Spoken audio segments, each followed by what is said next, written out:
Jaya Prabhuji.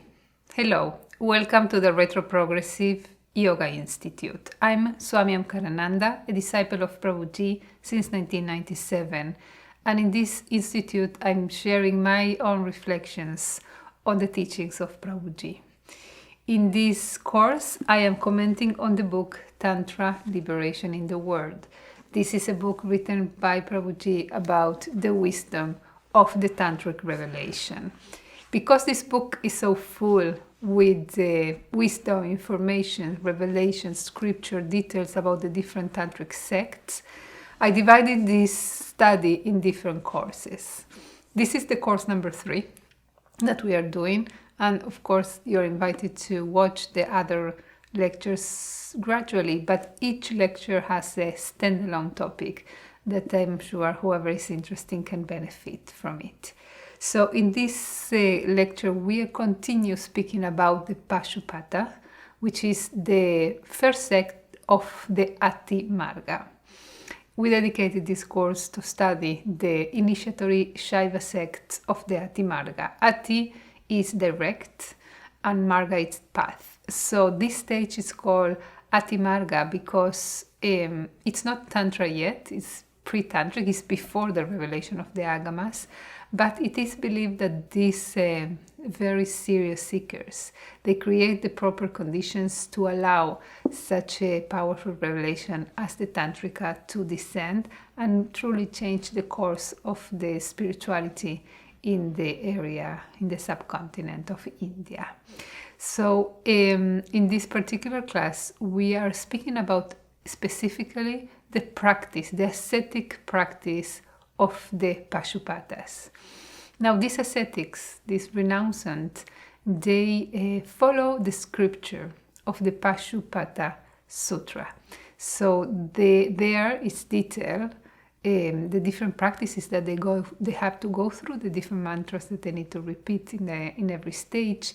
And luckily, the manuscript of the Pashu-patas that was lost for many centuries was discovered again in the beginning of the 20th century. So today we have a little taste or a little look into the life of these very brave seekers that were the Pashu-patas. So there we see described a practice of 5 stages. So those are the stages of the practice of the Pashu-pata. There are 5 stages, avasthas, in the ascetic practice of the Pashu-patas. Stage number 1, the manifested stage, vyakta. It's a sedentary practice. The stage number 2 is the unmanifested stage, avyakta, wandering in society, provoking contempt. Stage number 3 is the stage of victory, jaya, retreating to a cave or deserted house. Number 4 is the cutting stage, cheda, moving to cremation grounds. The last stage is the completion stage, nishtha, abandoning the body through yogic suicide. So in this class we are going to go into each one of these stages and study more in depth the process that these seekers went through in their way to liberation. 1. Manifested stage. This is how Prabhuji describes it. In the first stage, renounced monks resided in a temple of Shiva. They had to cover their bodies with ashes 3 times a day, worship the deity through dances and devotional songs, meditate on the 5 Brahma mantras of the Yajurveda, and repeat the mantra Om.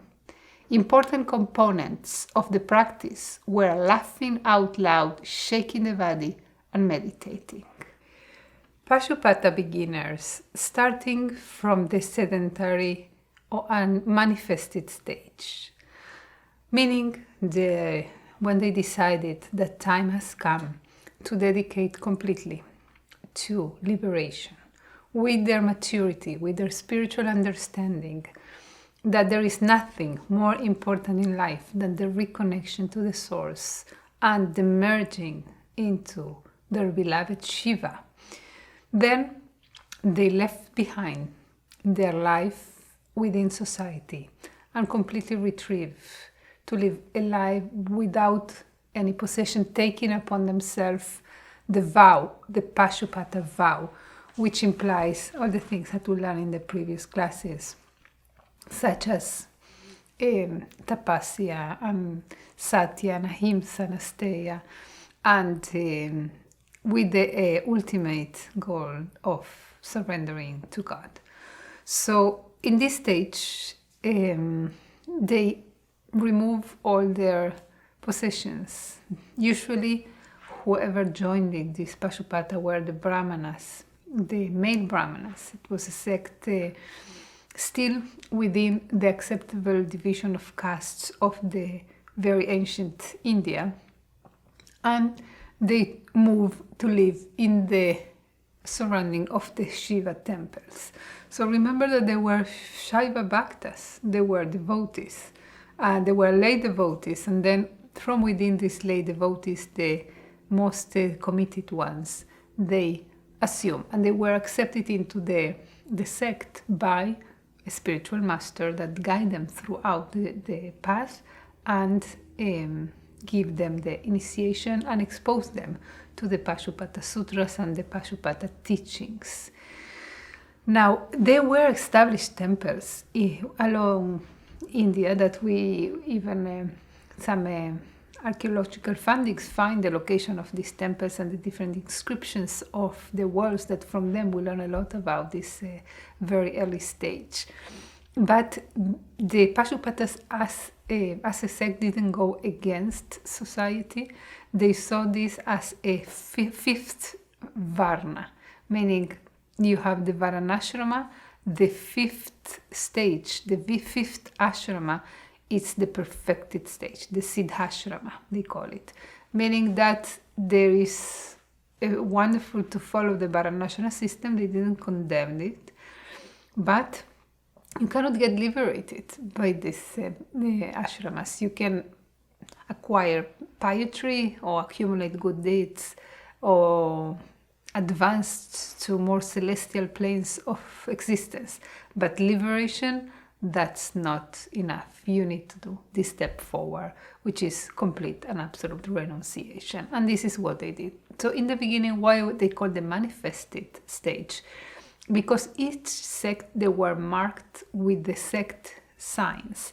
So they painted the face in a certain way that others can recognize that those are Pashu-pata renouncant. And they were, of course, very respected for their bravery to do this stage, for their commitment to the spiritual life, for the siddhis, the supernatural powers that this practice bestowed them, and because they were the holy men of India. And they were revered, and they were fed, and they were helped. So by wearing the signs of the sect, they were taken care by the lay devotees and respected. So in this stage, we see that they acquire certain kind of some practices that are like mantra repetition, repeating the Brahma mantras, very central in their practice. We will learn about them in future lectures. We also see that they practice the mantra Om, meditation, but we find here a very peculiar practice, which is laughing, dancing, shaking the body, bursting in laughter and in chanting, and all these practices are very peculiar. Let's see how the Pashu-pata describe them. With the offering of laughing, singing, dancing, the sound hodum, blowing, obeisance, and mantra repetition, he should reverently approach. Pashu-pata Sutra 1.8.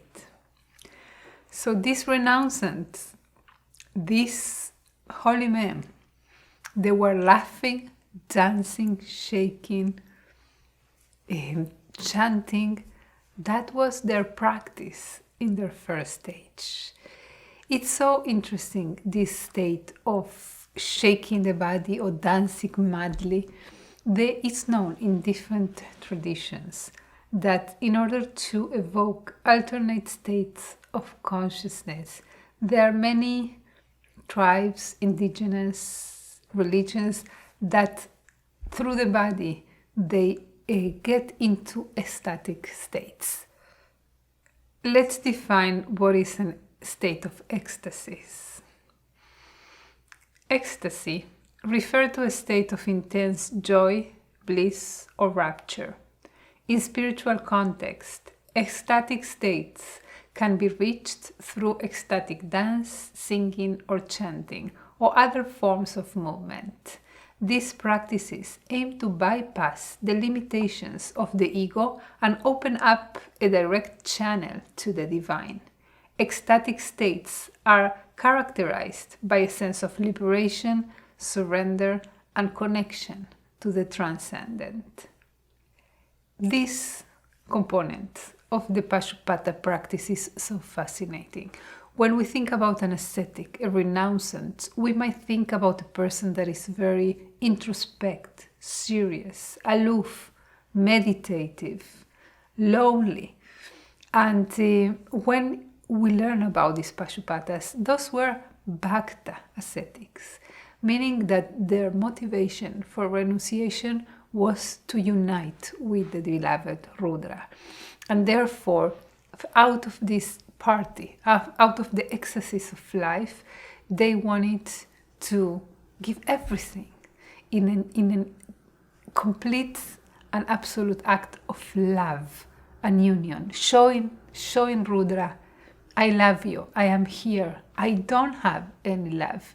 This word is not tempting me. I don't forget you. I will always love you, and I'm ready to show it by giving up everything, but everything they gave up. Family's position in life. Even clothes, many of them went nude or with the minimal clothes to cover their private parts. That is the level of that. They didn't have a place.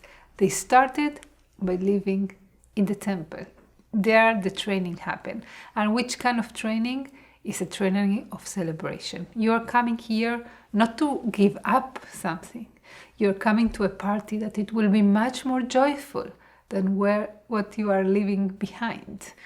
And this is the absurd that we see in this, because we think that renunciation is to give up all the things that make me happy. That therefore we can hardly do it. It's so few which can voluntarily choose to live what they consider the source of happiness. Life is stronger and life is not unforgiving. He needs to teach you and you need to learn. So if you don't take voluntarily or give voluntarily, it will be taken. Everything will be taken. But those are the seekers who wanted to do their step towards death happily, in celebration, understanding that I am not the body, I am Shiva. And this body is just a means to express my love for Shiva. And therefore, I will chant to you, I will dance for you, I will laugh, I will celebrate the amazing miracle of being alive, of having a body by which I can express my devotion. Now, this component of the ecstasy, we find in this in many different cultures. Indigenous cultures, they used to have this state in which if somebody gets into this ecstatic state, it can be a tool for divination, for bringing to this world something from the beyond. Now, this doesn't mean, the ecstasy doesn't mean to go mad, to go crazy. Because crazy is below the mind. We're speaking about a supramental state. The mind, Prabhuji says it, and every mystic has said it along the centuries. There is a way to grasp reality that is not through the limited mind.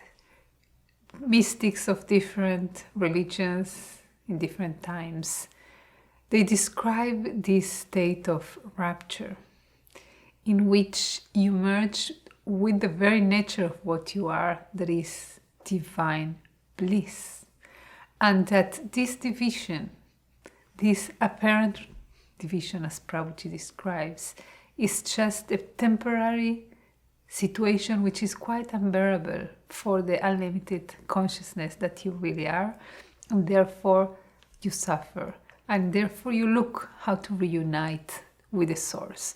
So many cultures, they went to this type of practices that they are meant to bring the seeker to a state of disappearance. So ecstasy, so evoking this dance and shaking and breathing exercises that are very intense, in which the mind vanishes and you have access to a reality that is beyond the mind. This is what the mystics say, that there is a reality beyond the mind.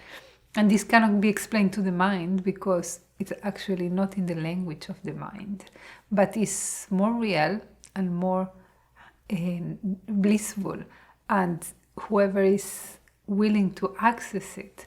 So the Pashu-patas were those who undertake this type of practices, that they get them closer to their real nature, and they just celebrate the life that Shiva gives them, and they use their body and all their energies to praise him, to unite with him, to love him, to chant with him, to dance for him. So this was the mood of the Pashu-patas. 2. The unmanifested stage. Prabhuji writes, in the second stage, they had to leave the temple and live incognito in regular society. They performed scandalous acts of deliberately invite public censorship. They will babble, snore, walk like a cripple, talk nonsense, and make wild or provocative gestures. In this way, they purified themselves of the need to be accepted by the public, and in their own subconscious established that only Lord Shiva's love is sufficient. Since the aspiration was to free adepts from mental conditioning, this attitude assured social rejection. These brahmanas, so respected in their secular lives, were freed from the ties to human society that were instilled in them since birth. You know, the Pashu-pata vow was a lifetime vow. And when they acquire the initiation, these practices were not known to them. So they went through the stages once this esoteric knowledge was revealed. Now, to be a Pashu-pata was quite appreciated in society. They were very respected. So that stage maybe was not that difficult. But now, it's the unmanifested stage. What that means? That they need to remove all the marks of their sect. So before, they were clearly belonging to the Pashu-pata sect, and they were holy men, practicing austerities. But now, they were just outcasts. Just remove all the signs that they were saints, and they go around society misbehaving, actually provoking the contempt of the society. I will say, what is more difficult than rejecting society? Being rejected by society. When you reject society, you can still have a feeling of superiority. I am a more advanced ashrama. I don't pursue the same mundane goals that you do. I choose a life of piety. So you go and continue with your nonsense of waste of life. I'm going to do something significant. But how the ego can feel if this pride of belonging to a sect or being considered holy or powerful, all the signs are removed and you stay truly naked with what you are, with nothing that will define you. And the practice was to attract actually the contempt of society. It's good, it's very good to be rejected by society. It's great for the ego. First of all, you get rid or get free from the fear to be rejected by society, because you voluntarily adopt their rejection. You invite this rejection. What a freedom is that! We do so many things in order to comply with society because our fear of being different. What will be the consequences? We need this definition. Society is just an extended ego. It's just one individual among others individuals that create a society. So basically are our egoic agreements, how we should behave. Disconnecting totally from my intuition, from my individuality, from the day, from my own goals, just trying all the time to comply with the expectations of society. These souls were all going against this and said, just bring it in. I need to have one shelter and one shelter only. This is my beloved Shiva. And only his love, even if I lose everything else, and I'm ready to lose everything else, only the refugee in the lotus feet of Shiva, this is all what I need. That, for me, is enough. Some scholars compare the Pashu-patas to the sect of the Cynics. The Cynics were a sect around the 4th century before the current era in the ancient Greece. The most prominent figure among them was Diogenes, famously. We know a lot about him. And the Cynics used to pursue a life of freedom and virtue, and therefore they criticize the conventions of society, and they live a life among society but completely following the laws of nature. They were compared to dogs. This is how dogs live. This is more natural. And all the social convention only makes us miserable, psychologically sick, and imposing and stealing our freedom. So they used to just live in the streets and behave very awkwardly to attract the rejection and the contempt of society, and by doing that, showing the ridiculousness of the social norms and how much they disconnect us from the society. So this, the Pashu-patas were, it's believed that were a few centuries before, but we have the first evidence of their existence in the 5th century. So this, it's not necessarily saying that they were influenced by the Cynics, but there is an aspect in the human evolution that might start questioning, okay, we were very wild, living as hunter-gatherers and living a very primitive life, very, very close to nature and similar to Pashus, to animals.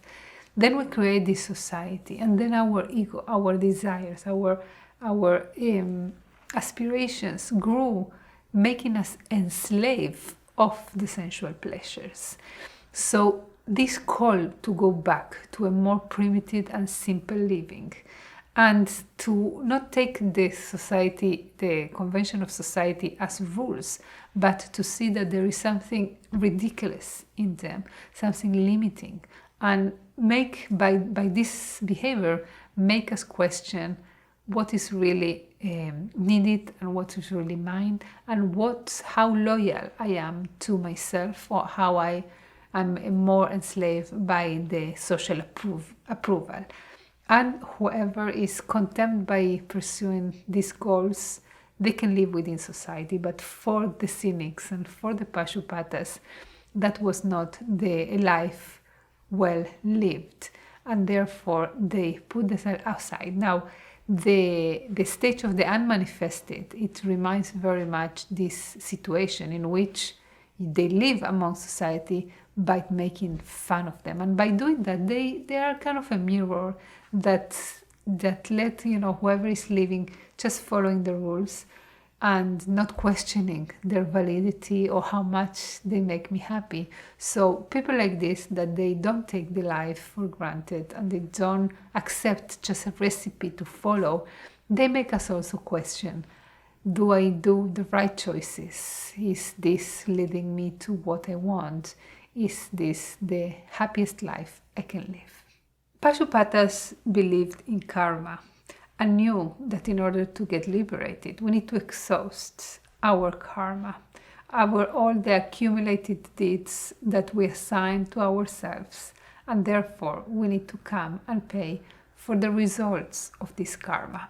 So by accepting the ascetic vows, they aspire not to create any additional karma.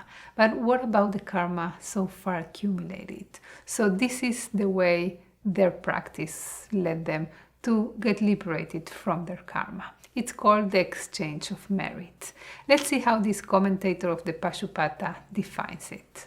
Kaundinya says, then the people recognize him to be sleeping mentally or verbally and insult him. By the forced practice of these men, whatever merit they have comes to him, and whatever sin this man has goes to them. Thus the aspirant gives sins to them or contaminates them who unite him with insult, etc. This exchange of merit means that if by my behavior, I manage that somebody will look at me like I am inferior, like with contempt, with disgust, and feel superior than me, I will acquire this person's merits, all the good deeds and the rituals and the karmic account that he accumulated due to their efforts, they will flow to me. And all my karmic baggage that I accumulated through my unconscious reactions and my egoistic acts, it goes to that person. So I understand this in the following way. These people, the Pashu-patas, were not simple people, were not average people. They come from a caste of society that they were the well-educated, they were considered themselves superiors, they were the teachers, they were usually more wealthy. And among this caste, the very few that could do this step to take the Pashu-pata vows were the most refined souls among them, that they understood the essence of this life and they were not bewildered and confused by this word, and they went for this. So they were very refined people. They were accustomed to be honored, praised, pampered. They grew in that conditioning. Now, the very act of voluntarily put themselves in a space that they don't show, this is an unmanifested state, they don't show that they belong to the Pashu-patas. This will give them some credit. They just are crazy, are misbehavior, are unconventional. So by doing that, it's so difficult. Imagine how much conditioning you get rid by acting in this way. And therefore, of course, they get rid of all the karma. From the side of the one who gives content, be careful, because you don't know in front of whom you are. You might be in front of the most holy person that is just practicing to be rejected. So don't be the one who follow their own conditioning and reject the person. Why this person accumulate more karma? Because it's just acting as expected. Of course, if a person behaves non-conventionally, of course I will look upon them and I will feel superior to them. This is the conditioned state. But if you manage to break this condition and see the soul in everyone, see equally, don't feel more, don't be proud, so you don't get more karma. But if you fall into your expected reaction, and of course you accumulate more karmic reactions. One of the vows taken by the Pashu-patas was satya, which means truthfulness. So I wonder, is not these performances that they did in order to attract the contempt of the public a type of lie? They're behaving like crazy, they're behaving like creepers, like mentally insane, and they're not this way. So actually they're lying. It's not a violation of their vow, which they were so strict about it. Prabhuji always says that there are certain lies that can lead you to the truth. And he said it in many different contexts, but one of the contexts is that you think you are somebody, right? So that you think is the truth. But the truth is that you are Brahman, you are unlimited, you are consciousness. So it's question your truth. What you consider truth is actually false. So if you are loyal to your truth, it's a bit too loyal to the illusion, to the Maya. So if I'm telling you, you are Brahman, and you don't think you are Brahman, but you start to behave as if they are Brahman, it could be considered a performance, a lie. But there are certain lies that lead to the truth. It's sometimes in the context of the deity worship. We worship the deities, and we consider the deities to be the divine. Of course, the deities are not the divine only, but we focus our devotion in the deity. So it can be a lie that leads to the truth. So the question is to what it leads. And ultimately, the ego is the most false and biggest lie. The ego is to say, I am someone separate from everything else. That's the lie. So when you go after Satya, you cannot say, I'm going after Satya, that which is the truth of the ego. The Satya, the ultimate Satya, is awareness, is the awakening. So when you said Satya, truthfulness, the real truthfulness is that I am not the body. So that is the truthfulness that they are committed to. I was initiated into the Ramakrishnananda monastic order and got initiated by Prabhuji. And the path that Prabhuji follows, the retroprogressive path, you will learn about it along my courses and the other teachers in this institute. But how these vows are present in my monastic life. So Prabhuji has a very peculiar way to guide his disciples.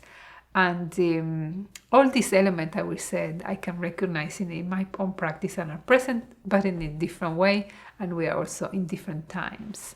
So I would like to share how this aspect was expressed in my search.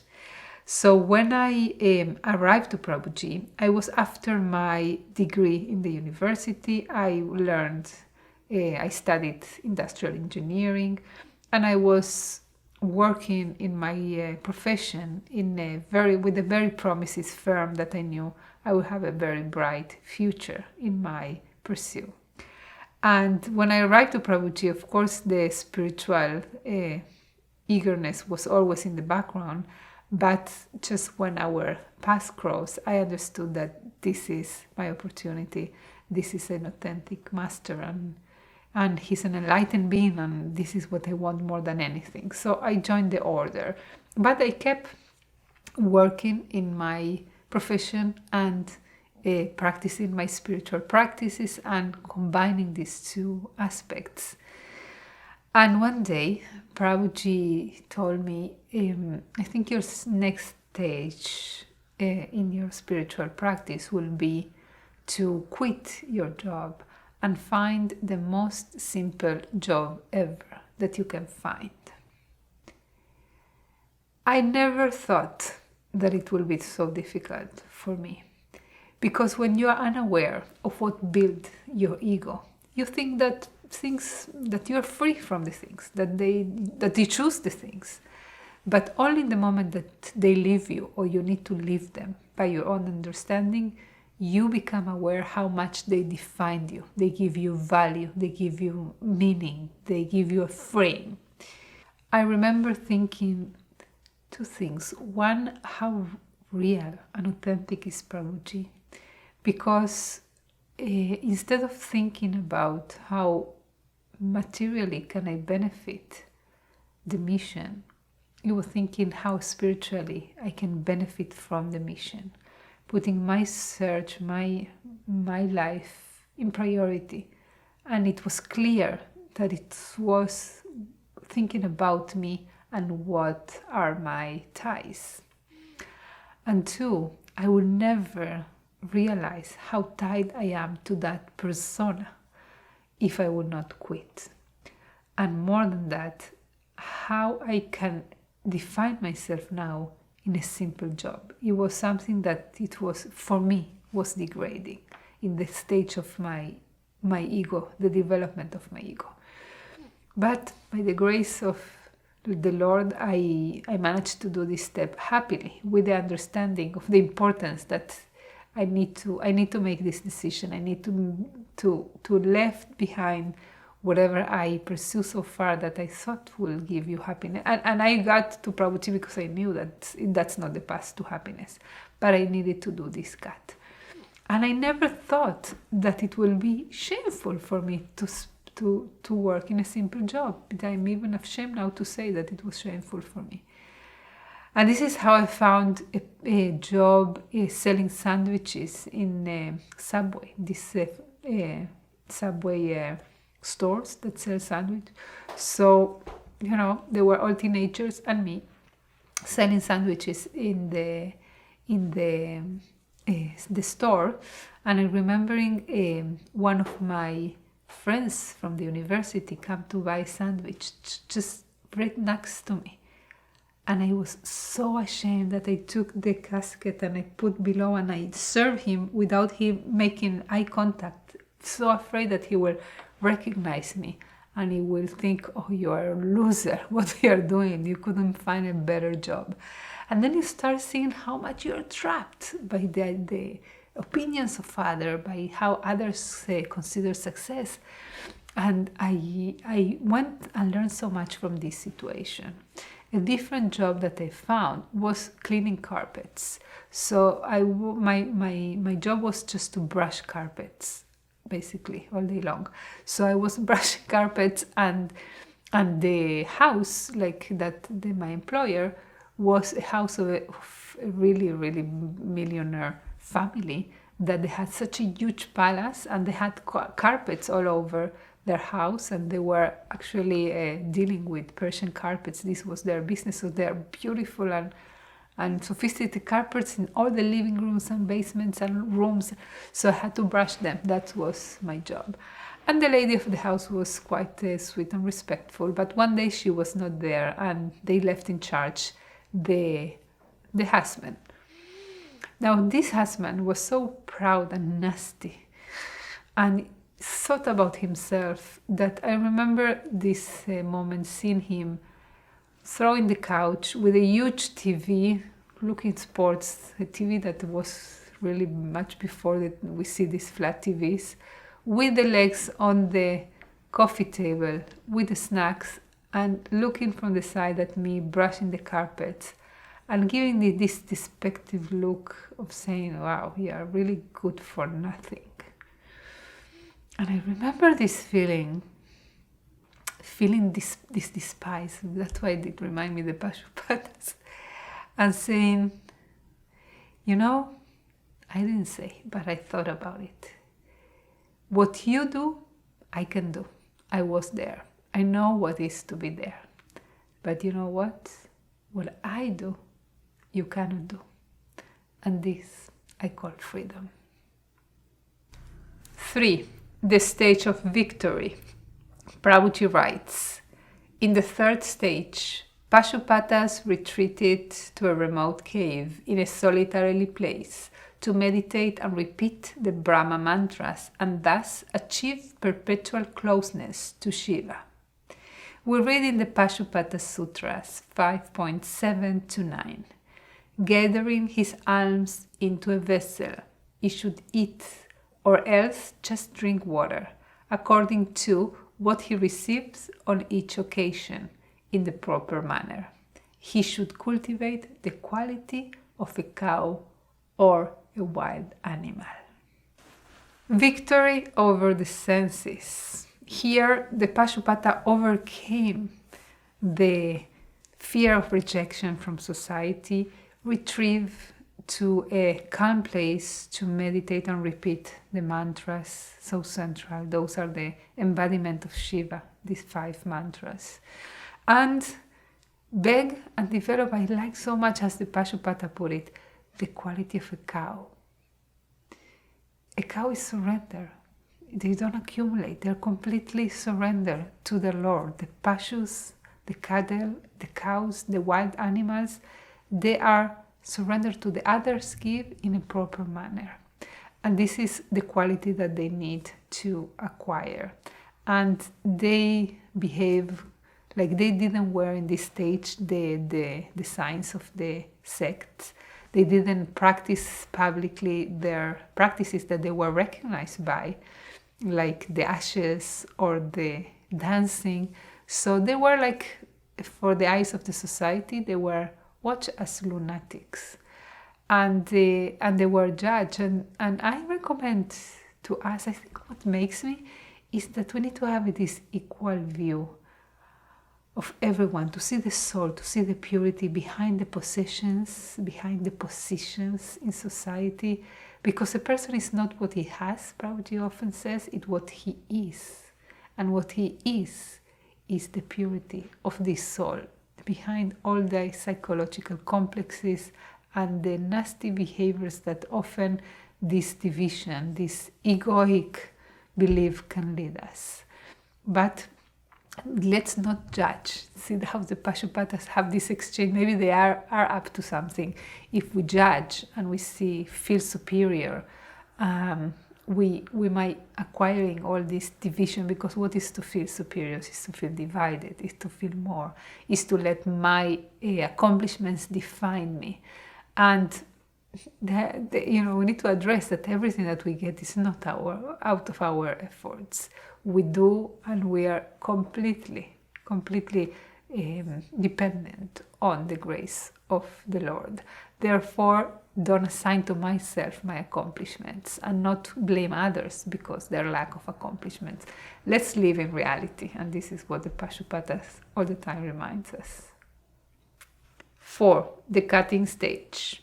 Prabhuji writes, in the 4th stage, having reached the uninterrupted consciousness of Rudra, they left their hermitages and moved to cremation grounds. At this stage, they stopped begging for food and fed themselves only on what they could find there. The Pashu-patas Sutra 5:20-21 says, dwelling in a cremation ground, an embodiment of Dharma, subsisting on whatever he finds there, he attains union with Rudra. The cutting stage, because the practitioner cut their attention to the senses and focus all his attention in the Lord, in Rudra. And he start feeding, basically it's a preparation for death, this stage. They were allowed to beg before asking for alms, so building on the compassion of society, of the different people that by giving them purify themselves. In this stage, they're not living anymore in their hermitage. They move to the cremation ground to wait for death. How they wait for death? Gloriously, because they just execute their freedom to be dependent only on the divine, to be aware of the divine. Whether we wait or not for death, and this is a very central topic in all these ascetic sects, is that the fact that we are trying to avoid or escape. I know very intelligent people, many, that they are so successful and strong and intelligent and powerful, but ask them about death, and you see a 5 years old is incredible. This is the breaking point. The idea is just creating anxiety and terror in them. So everything else is a facade, because this is the most real reality, that this is temporal, and we try to avoid, and we are terrified of, and we are not ready. And usually these find us unprepared, afraid, with things unresolved. So these Pashu-patas, they were not delusioned by this illusionary feeling of not thinking, escaping from the reality of the temporality of life, and they went towards death. Not that they found them unprepared, but they prepared themselves and they invite. So in the cremation grounds, what they can fit from there, very little. So they deprave themselves until the point of departure, but totally focus on their beloved. 5. The completion stage. Prabhuji writes, in the 5th stage, was to neglect the needs of the body until death. Upon leaving the body, by the divine grace of Rudra, Pashu-patas directly experienced the infusion of Rudra's divine qualities. The Pashu-pata Sutra 5.25 to 26 says, being solitary, at ease and secure, free of sorrow and careful, he certainly attains the end of suffering through the grace of the Lord. The fifth stage is the gate out of the physical existence, which we all need to cross sooner or later, but the Pashu-pata voluntarily and gloriously choose to go towards this gate. The Pashu-patas believe in Rudra as a separate God. They believe in the God, but how they unite with their beloved? By acquiring the qualities of Rudra, by being one in his qualities. And this, the unembodied stage, free from sorrows, this is the stage of bliss of Rudra.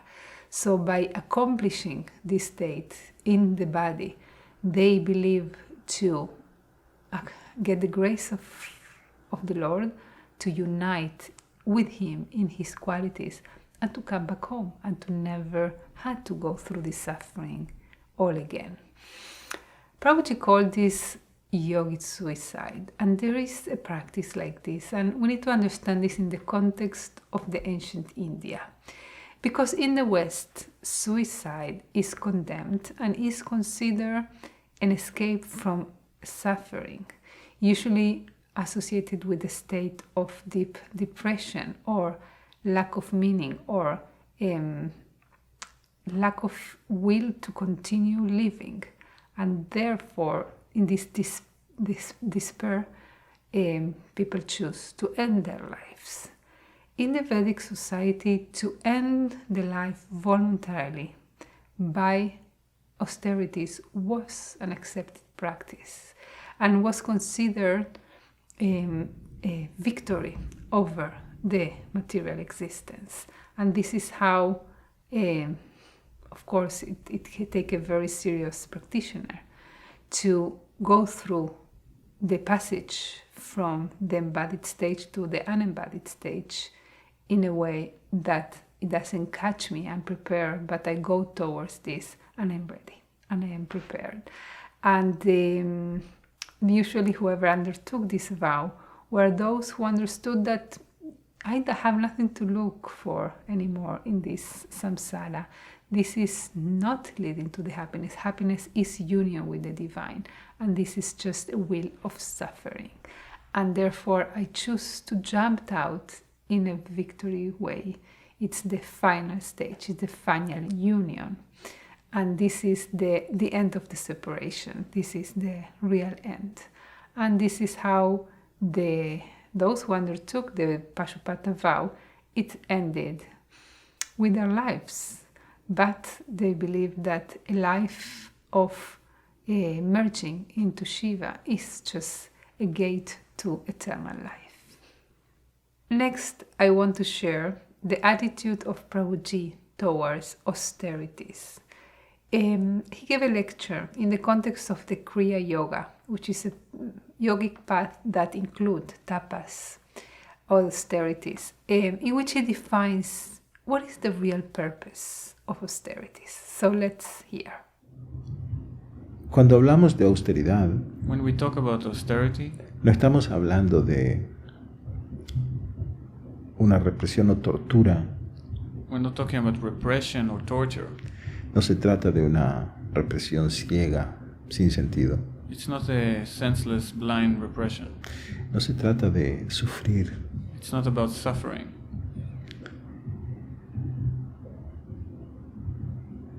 La austeridad no es un fin en sí mismo. Austerity is not a goal for itself. No es que en la medida en que seas más austero, It's not as much as you're austere, eres más evolucionado o más desarrollado. you're more evolved or more developed. La austeridad Austerity es una preparación para el estudio. is a preparation for learning. Austeridad significa Austerity means una claridad a clarity en tu visión in your vision, con respecto a lo que deseas en tu vida. in respect of what you want in your life. La austeridad demanda Austerity demands un propósito claro. a clear purpose. Si bebo alcohol, If I drink alcohol, voy a enfermar. I will become ill. Si a diario bebo más y más alcohol, If every day I drink more and more alcohol, o consumo drogas, or I consume drugs, etc. El abandonar esas sustancias to abandon these substances implica que deseo salud. means that I want health. Pero para tal efecto debo decidir But for that I have to decide, qué realmente deseo, what do I really want? alcohol o salud, Alcohol or health? disfrute sensual Sensual pleasure o salud. or health? Cuando la decisión está clara, When the decision is clear, no hay más problemas. there's no problem. Prabhuji clearly explains that austerity is not a means by itself. It's not that the more austere I am, the more developed I am.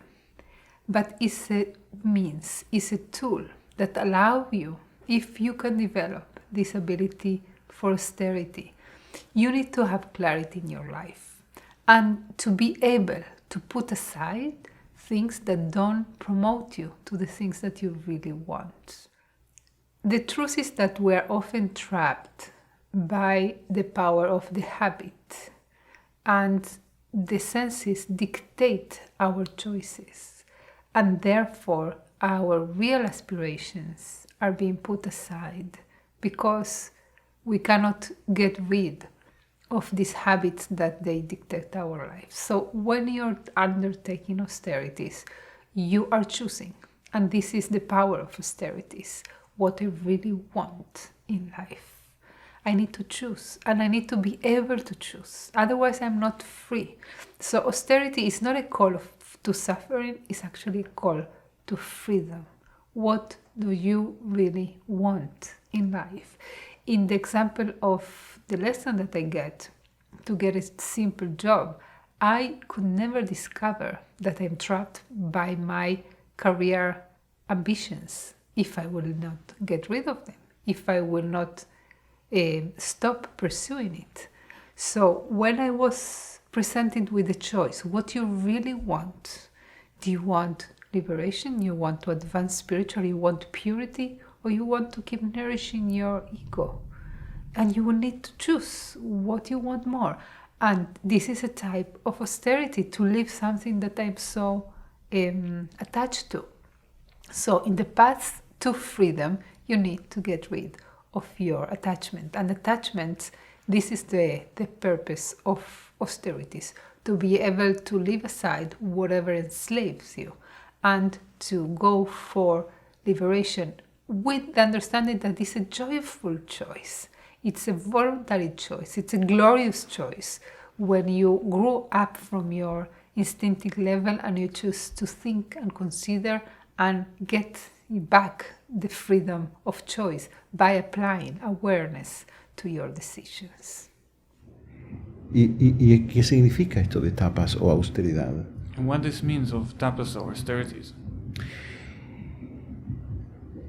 Austeridad o tapas es un gran revelador. Austerities or tapas are a great revealer.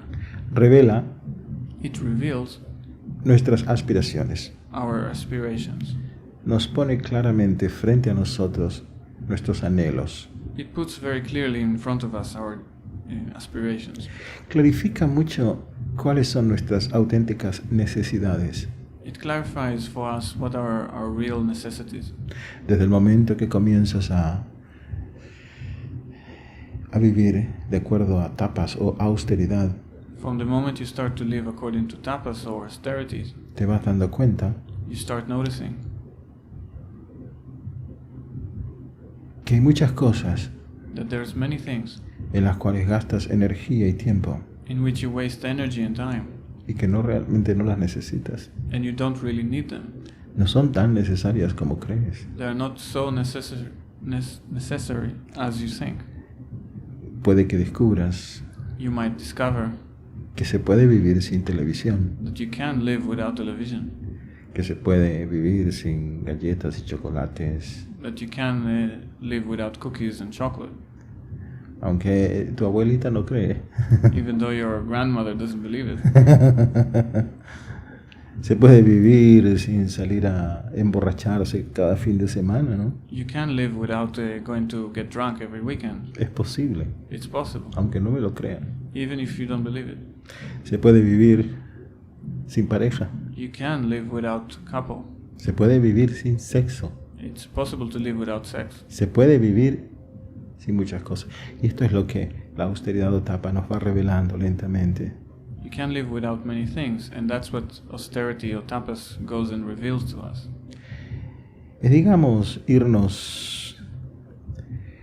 ir concentrando nuestra energía It's to go and concentrate our energy en lo que es realmente necesario in what's really necessary, y ser capaces, and be able to. con la austeridad adquirimos With austerity we acquire esa capacidad that ability de poner a un costado to put aside lo innecesario. the unnecessary. Here, Prabhuji invites us to apply discrimination to our life and says what you really need. Because we struggle with desires, and desire, of course, is the source of suffering, we need to be able to put aside what I need and what I want. And many things that we think we need, actually we want. And because we want, we are putting our energy in supplying the things we want, telling to ourselves that it's not that I want, just I need for my survival. So if you can only focus on what you need, you will see that you need so little. You need so little for your survival, and what you want is just the shackles of your existence, because what you really want is unlimited joy. You want this rapture, you want this ecstasy, you want to love.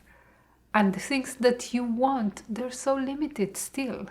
But because you're so blurred by the desires, you cannot see that actually they are limiting your development.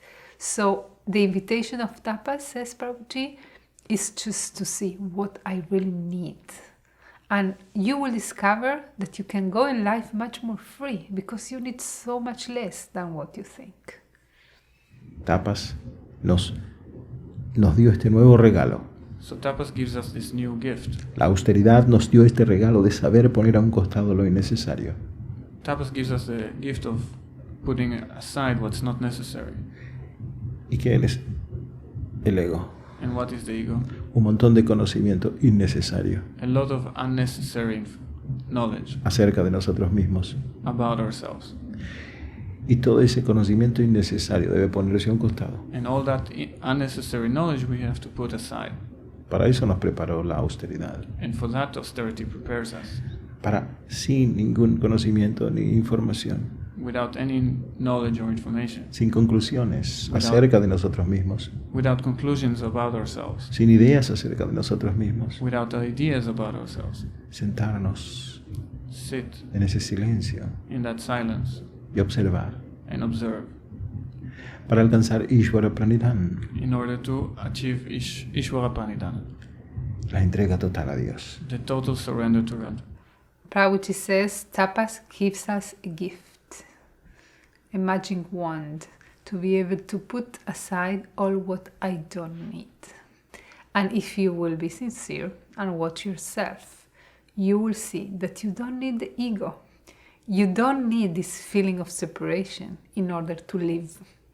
It's just a mental invention, and we are clinging to this feeling of separation. We are our name, we are our career, we are our belonging, we are our place in society. All these things that defines you, you don't really need.